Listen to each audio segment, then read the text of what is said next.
कभी कभी सबसे खुशहाल पल सबसे डरावनी याद बन जाते हैं।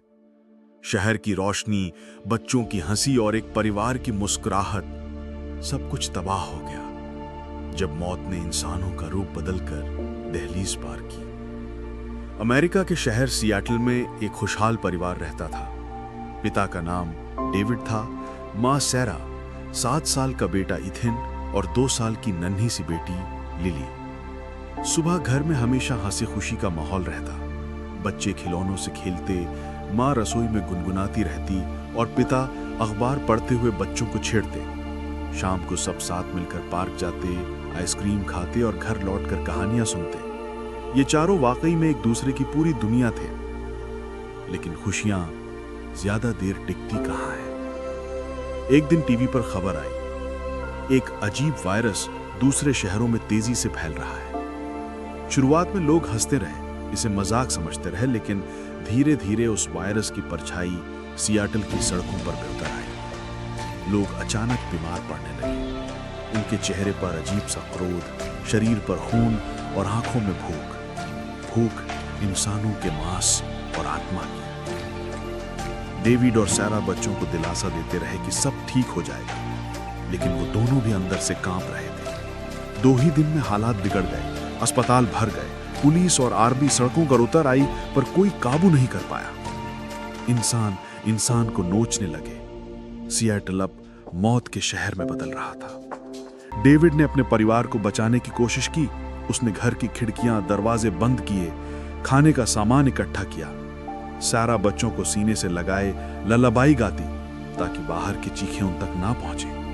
लेकिन बाहर ज़ॉम्बीज घरों के दरवाजे खरोचते, दीवारें पीटते और हर रात मौत की आहट और तेज होती जाती। एक रात दरवाजा टूट गया। ज़ॉम्बीज का झुंड अंदर घुस आया। डेविड ने पूरी ताकत से उन्हें रोका, पर वो बुरी तरह घायल हो गया। सारा बच्चों को लेकर बेसमेंट में भागी, लेकिन अगली सुबह डेविड बदल चुका था।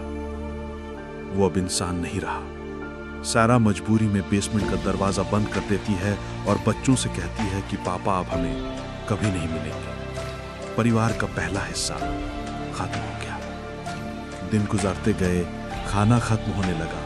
इथिन मासूमियत से पूछता, माँ पापा कब वापस आएंगे? सैरा आंसू रोककर चुप हो जाती, पर सच कब तक छुपता। एक दिन सैरा बच्चों को बेसमेंट में छोड़कर खाने की तलाश में बाहर निकली। सड़कें सुनसान थीं, लेकिन खून और लाशों से अटी पड़ी थी। सैरा वापस लौटने ही वाली थी कि अचानक ज़ॉम्बीज ने उसे घेर लिया। उसकी चीख गूंजती रही और फिर सब शांत हो गया। सैरा भी अब इंसानों में नहीं रही। घर में सिर्फ इथिन और छोटी लिली बच गए। 7 साल का इथिन अपने 2 साल की बहन को गोद में लिए बैठा रहता। वो उसे खाना खिलाने की कोशिश करता, ललाबाई गाकर सुलाता और कहता, डोंट क्राई लिली, हम मम्मी पापा से जल्दी मिलेंगे। उसकी मासूम आंखों में डर नहीं, बस उम्मीद थी। लेकिन मौत से कोई उम्मीद पूरी नहीं होती। तीसरी रात बेसमेंट का दरवाजा भी टूट गया। ज़ॉम्बीज अंदर आ गए। इथिन ने अपनी बहन को कसकर पकड़ा और आखिरी बार कहा, will see mom and dad soon. और अगले ही पल वो दोनों मासूम भी चीखों के बीच खामोश हो गए। पूरा सियाटल अब मौत का शहर बन चुका था। गाड़ियां जली हुई, सड़कें सुनसान और हर तरफ बस ज़ॉम्बीज। वो खुशहाल परिवार अब सिर्फ हवाओं में गूंजती याद था। कभी कभी इंसान अपनी खुशियों को बहुत सुरक्षित मान लेता है, लेकिन मौत को दरवाजा खटखटाने की जरूरत नहीं होती। वो तो दीवारें तोड़कर, घर जलाकर और हंसी को चीख में बदलकर अंदर आ जाती है। ये कहानी है उस आखिरी परिवार की जो सिर्फ इंसान नहीं बल्कि पूरी इंसानियत का प्रतीक था। दोस्तों, अगर आपको ये कहानी पसंद आई हो तो मेरे चैनल को जरूर सब्सक्राइब करें आने वाली और भी रोमांचक, डरावनी कहानियों के लिए।